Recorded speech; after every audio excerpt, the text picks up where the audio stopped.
2022년 11월 23일 생성형 인공지능인 챗GPT가 공개된 이후 전 세계적으로 생성형 인공지능의 확산이 가속화되었습니다.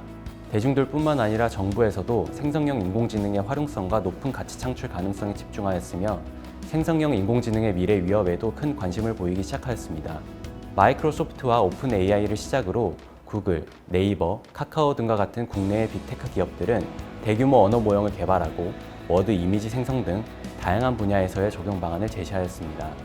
우리 정부는 초거대 AI를 마련하기 위한 사업을 추진하는 등 2023년 초부터 생성형 인공지능의 파급력에 대비하기 위한 정책을 마련하였습니다. 인공지능의 개발 속도가 점점 빨라져 강한 인공지능이 도래하는 것을 억제하기 위한 움직임뿐만 아니라 인공지능 개발 및 사용 윤리 방침을 마련하여 산업적, 사회적 활용도와 파급 효과가 큰 인공지능 기술의 안정적 활용을 강조하고 있습니다. 미래 디지털 사회를 전망한 조사 결과에 따르면 실시간 통역 서비스로 언어 장벽이 해소될 것이다.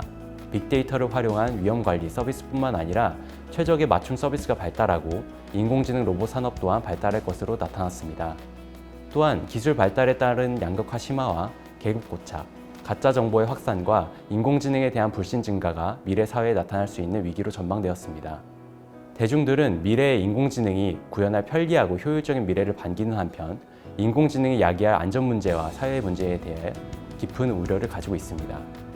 2023년 3월 29일 생명의 미래 연구소가 발표한 인공지능 기술 개발 중단에 대한 공개 서한은 대중들의 우려가 반영된 것으로 볼 수 있습니다. 연구개발 중단과 지속에 대한 의견이 분분한 가운데 오픈 AI, 구글 등 주요 인공지능 기업들은 기술 개발에 박차를 가하고 있습니다. 즉, 앞으로 나타날 인공지능은 더욱 고도화될 것이고 이에 따라 미래 사회는 더욱 불확실해지고 사회가 느끼는 불안감도 더욱 커질 것으로 보입니다. 인공지능이 산업과 사회 전반으로 확산하는 과정에서 우리 산업 발전과 국민의 일상생활에 긍정적인 영향을 미칠 수 있도록 기반을 마련해야 합니다. 2020년 디지털 뉴딜과 2022년 산업 디지털 전환 촉진법을 제정한 이후 데이터와 생산 현장의 AI 도입은 산업의 생산성 향상과 효율화에 기여할 것으로 기대하고 있습니다. 이러한 상황에서 과학기술정보통신부는 2023년 9월 25일 디지털 공동 번영 사회의 가치와 원칙에 관한 헌장을 발표하였습니다.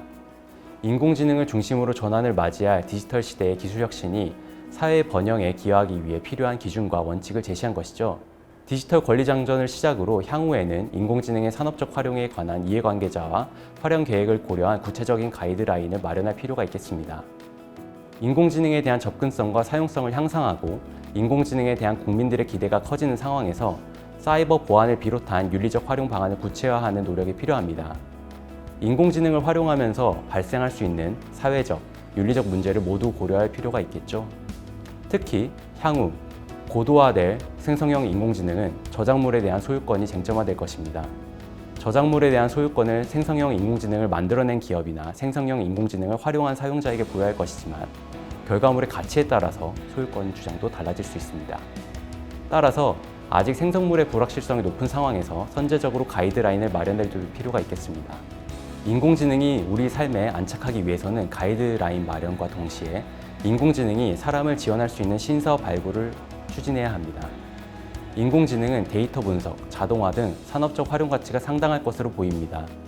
공공 서비스 혹은 민간 서비스에 인공지능이 적용된다면 효율화에도 효과적이겠죠.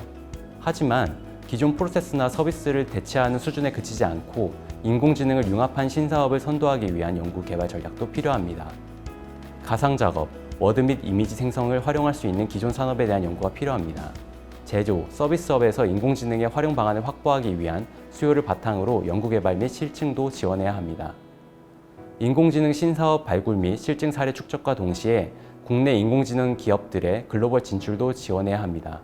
국내 인공지능 플랫폼을 활용한 서비스 특화의 강점을 가질 수 있기 때문입니다. 국내 실증 사례를 축적한 인공지능 기술 기업과 서비스 기업을 중심으로 글로벌 진출 기회를 마련해야 합니다. 인공지능을 적용한 신제품과 신서비스는 기존의 제도 해석에 따라 사업화 여부가 달라집니다. 인공지능은 기존 산업과 융합하여 새로운 산업을 창출할 수 있기 때문에 영리 활동에 따른 규제가 모호해지기 때문입니다. 다음으로 인공지능 기술과 서비스의 적용 범위가 확장되면서 적용되는 규제도 달라질 것으로 예상됩니다. 예를 들어 인공지능이 바이오 산업에 적용될 때와 헬스케어 산업에 적용될 때 자동차 산업에 적용될 때의 윤리적 기준이 각 분야에 따라 다르게 적용되겠죠. 따라서 인공지능 융합산업 분야에 따라 적용할 윤리적 기준과 규제 가이드라인을 마련해야 합니다. 이 과정에서 장기간에 걸쳐 인공지능 기술 개발 기업, 인공지능 서비스 기업, 인공지능 사용자 등 다양한 이해관계자 간 협의를 통해 인공지능 기술의 진화에 대응하여 제도의 진화도 빠르게 이루어져야 할 것입니다.